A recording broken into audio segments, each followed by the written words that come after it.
Hello guys, good morning, good afternoon, and good evening to all. Welcome to Hartung Family Farms, and today I'm going to answer a controversial question that I keep getting from people, and that is, why do you guys bale your corn stalks or corn stove or whatever you got, corn fodder, whatever you guys want to call them?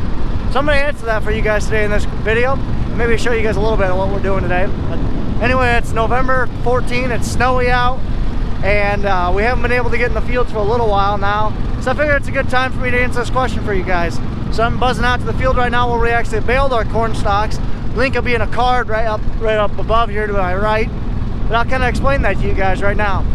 So this is the field where we baled the corn stalks. We baled this about a week ago or so. This is the first planted field that we had, and it was really tall stuff.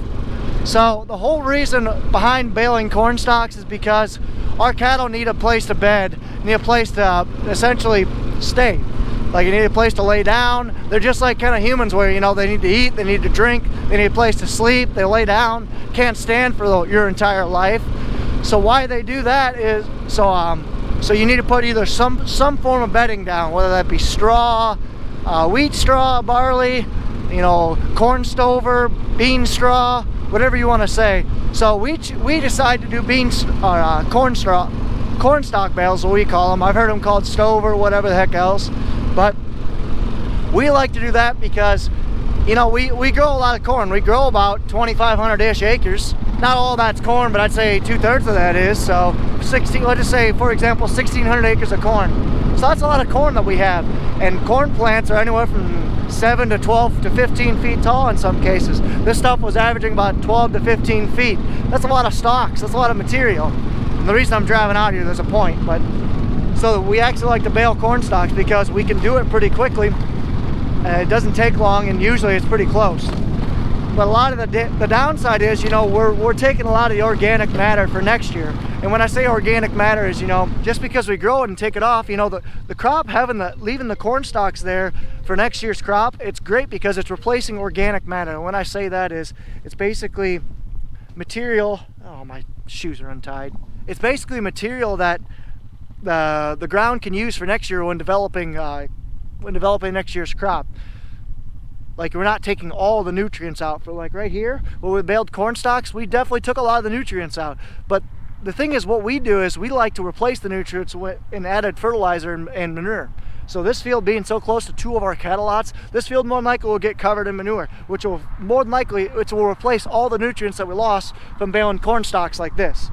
So this is what we use for corn stalk bedding, and as you can kind of see, it's all light, fluffy. Even when it got covered in snow, it's a lot of light, fluffy material. There's actually leftover grain in here from what we lost coming out of the combine, which is the case combine didn't lose much, but so this is what actually comes out the back of this is what we usually stuff about 4 of these bales. This is one bale right here that actually didn't get wrapped, so that's kind of why it's sitting out here. I got to come out here with a bucket at some point and clean it up.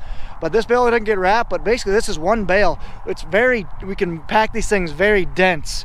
We can get a lot of bedding in one bale. So usually I like to put 4 bales in there, and that lasts the cattle about a week. So we'll head over to the cattle yard here soon. But basically this is what we do. This is why we feed our cattle or give this bedding to our cattle, is because our cattle need to have bedding. You know, you can't be living in poop your entire life and expect to go to a processing plant and, you know, not get docked or not get rejected, because, you know, who wants to have poopy cattle?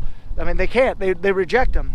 They actually have a criteria, I believe, to reject them. So that's why we got to put bedding down every week and clean out their pens and clean out the manure yard, the lots, because you can't have them be laying in manure the whole time. So that's kind of why we bale these corn stalk bales. We'll head over to look at some of these bales and see how dense and feel them, and then we'll head over to the cattle yard and kind of see. I believe we just bedded not too long ago. So it's actually, there used to be, I don't know if it's still going on, but there used to be a thing where actually you could make ethanol out of corn stover. There was a lot of work about 10 years ago that happened about, you know, potentially harvesting this as a second cash crop out of corn. I think it was like cellulosic ethanol or something like that. That's what it was called. But this is what one of these bales looks like. It's pretty dang dense. I mean, it's pretty packed in there. This 5x6 bale had all that material. I mean, that's pretty impressive how material dense that was.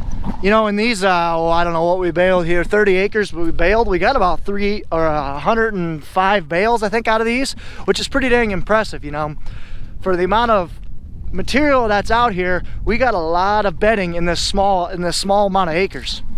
And the cattle love this stuff.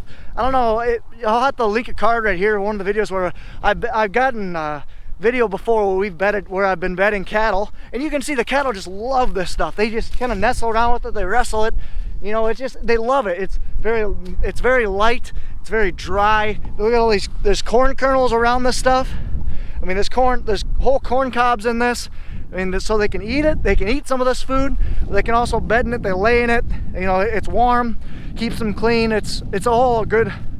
It's good for just about everyone. Like I said, the only downside is we're taking organic matter that would have been used for next year's crop, but like I said, we put manure on every single field that we take corn stalk bales out of.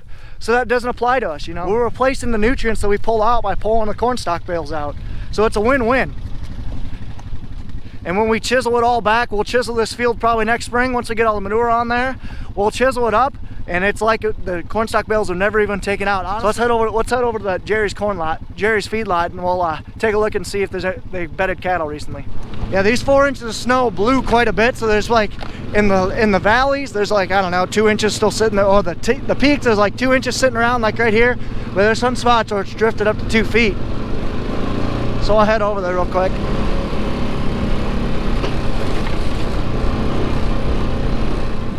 So here we are, here's Jerry's feedlot.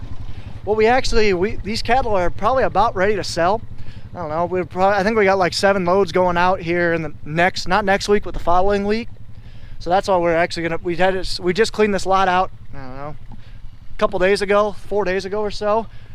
And what we actually did, we haven't bedded these cattle yet, but we actually put 4 bales in that barn right there. We usually put them where the cattle sleep, where they like to congregate and stay warm. Because cattle, you know, they do get cold sometimes. A lot of people criticize them, well, why are they out in the cold? Well, the thing is though, we give them plenty of food, plenty of water, which they create a lot of heat doing that, and the cattle are smart enough that you can kind of see them, they're all bunched up together. They're all bunched up together out of the wind. You can kind of see you got bins blocking him here. We got plenty of shed space to fit about half the herd if they want to get in there. You know, we do take care of these cattle quite a bit. And that's how they stay warm. That's how they can survive winters when, especially, it got down below 0 Fahrenheit. So about, I don't know, what's that, minus 16 Celsius. So it got pretty dang cold, and they were able to survive it just fine, just because we kept the food up so they could generate heat. We kept water up. I see Pat coming down the road. We kept their water up. We made sure it didn't freeze. We gave them plenty of bedding, and they hunkered in the shed or hunkered outside together, and they stayed warm. That's how these cattle can survive, and that's why we bale these corn stalk bales. So we'll head over to the field right there and kind of show you guys something. Woo!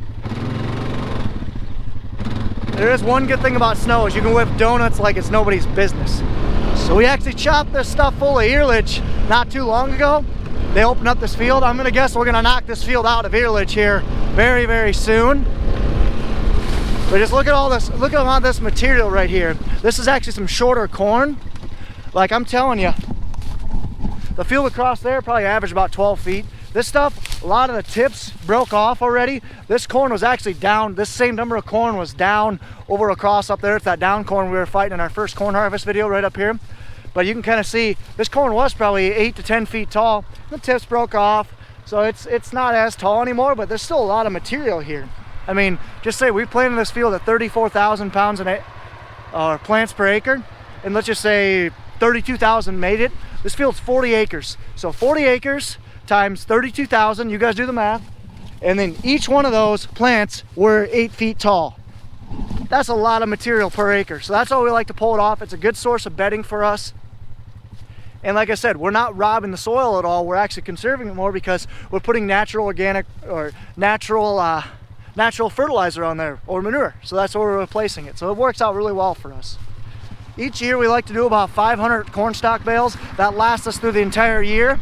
We'll probably bale them here in the next 2 weeks. Hopefully if we get a dry spell, we'll melt the snow off. This weekend it's supposed to get up to about 50. Right now, like I said, it's about 25. It's cold. So this weekend hopefully gets up to 50, and then it either freezes or it stays dry for a couple weeks to dry this stuff out, so we can for sure get back in the fields and maybe even get some tillage done. But anyway, so our cattle operation, I'll give you guys a couple facts about that. We have about 750 head of fat cattle that we fatten up. that we finish, I should say. And they're spread out in about 3 lots and then half a lot down at Pat's place. And each one, you guys can kind of do the math, but each cow takes about 2/3 of a bale of corn stalks per year. So 750, we have to do about 500 corn stalk bales. And they're spread out. There's about 200 here, 250 up at Butch's, 200 at Grandma's, and about 50 down at Pat's place. So we have to do quite a bit of bales, and we'll be doing them in the next couple weeks. If we don't, we sometimes bale it in the spring. We don't like to, just because it's sat for so long. We actually like to bale it right after we combine it, just because it's fresh. So that's what we'll end up doing here in the next couple weeks. So definitely stay tuned for that.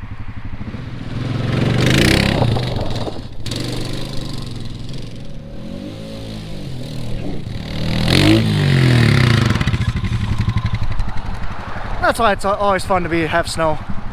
Alrighty guys, so I'm gonna head back. We're gonna kind of resume this video, but I had a bunch of questions while we were baling these corn stalks, so that's why I wanted to do a quick video on that, guys. So I hope you did enjoy that video. Please let me know. You guys, like I said, do you guys bale corn stalks before? Have you guys done it? What's your opinion on it? Should it be done? Should you bale beans? I know some guys bale their bean stubble. We choose not to because we actually no-till all of our bean stubble that's going into corn. We no-till 95% of it, so we like to keep as much straw and chaff on there as possible, just to kind of help hold the soil in. So what do you guys do? Anyway, hope you guys enjoyed that quick informative video. Please let me know if you guys have any questions, and be sure to like and subscribe. It means a lot. Follow us on Facebook and Instagram at Hartung Family Farms, and of course guys, as always, ta-ta for now.